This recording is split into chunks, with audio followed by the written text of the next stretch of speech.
আল্লাহ তাদের বিচারের ভার আমি তোমার কাছে সমর্পণ করছি। এই দেশকে ভারতীয় আধিপত্যবাদের হাত থেকে আজাদ রাখার জন্য এই দেশের তরুণ এই সন্তানদের সংগ্রাম রক্তকে তুমি কবুল করো। ইয়া আল্লাহ, এই দেশের মানুষকে তুমি আধিপত্যবাদ বিরোধী চেতনায়, ইসলামী মূল্যবোধের চেতনায় তুমি শক্ত দৃঢ় ইস্পাত কঠিন ঐক্য তুমি প্রতিষ্ঠিত করে দাও।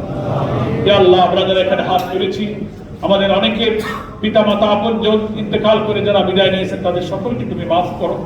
যারা অসুস্থ, নানান পেরেশানি নিয়ে আমরা হাত তুলেছি, আমাদের সব মুশকিলগুলো তুমি আসান করে দাও।